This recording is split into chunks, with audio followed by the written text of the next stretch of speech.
16 ବର୍ଷୀୟ ଝିଅ କାନ୍ଦି କାନ୍ଦି ବଡ଼ ଭଉଣୀ ସହିତ ଥାନାରେ ପହଞ୍ଚିଲା।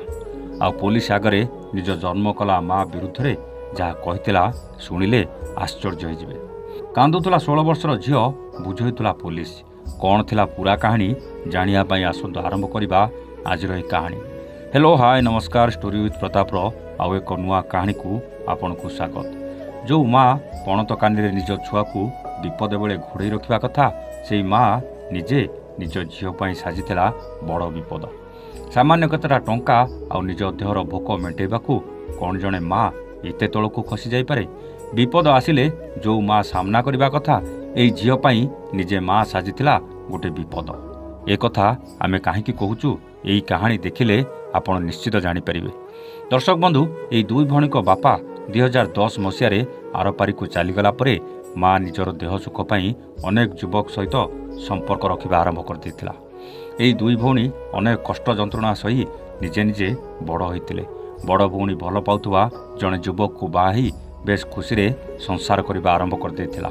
ଆଉ ସାନ ଭଉଣୀର ସବୁ ଦୁଃଖ କଷ୍ଟ ଆଉ ସବୁ କଥା ବି ସେ ବୁଝୁଥିଲା। ଏପଟେ ମା ଜଣେ 40 ବର୍ଷୀୟ ଯୁବକ ପ୍ରେମରେ ପଡ଼ି ଉବୁଟୁବୁ ହେଉଥିଲା। ଆଉ ସେହି ଯୁବକକୁ ବାରମ୍ବାର ଘରକୁ ବି ଡାକୁଥିଲା। ୟା ଭିତରେ ସେ 40 ବର୍ଷୀୟ ଯୁବକର ନଜର ଏହି 16 ବର୍ଷୀୟ ଝିଅ ଉପରେ ପଡ଼ିଯାଇଥିଲା। ଆଉ ସେ ତାକୁ ଶଯ୍ୟା ସଙ୍ଗୀନ କରିବାକୁ ମାଆକୁ ଟଙ୍କା ଲୋଭ ଦେଖାଇଥିଲା। ମା ନିଜ ଦେହର ଭୋକ ମେଣ୍ଟାଇବାକୁ ଯେଉଁ ଯୁବକ ସହ ରାତି କାଟୁଥିଲା, ସାମାନ୍ୟ କେତେଟା ଟଙ୍କା ପାଇଁ ନିଜ ଝିଅକୁ ବି ତା ସହିତ ରାତି କାଟିବାକୁ ବାଧ୍ୟ କରୁଥିଲା। ମାର ଏମିତି ଅତ୍ୟାଚାର ସହିପାରୁନଥିଲା ଝିଅ। ଶେଷରେ ନିଜ ବଡ଼ ଭଉଣୀକୁ ସବୁ କଥା ଜଣାଇ ଦେଇଥିଲା। ଆଉ ବଡ଼ ଭଉଣୀ ଏକଥା ଜାଣିବା ପରେ ସିଧା ସାନ ଭଉଣୀକି ନେଇ ଥାନାରେ ପହଞ୍ଚିଥିଲା।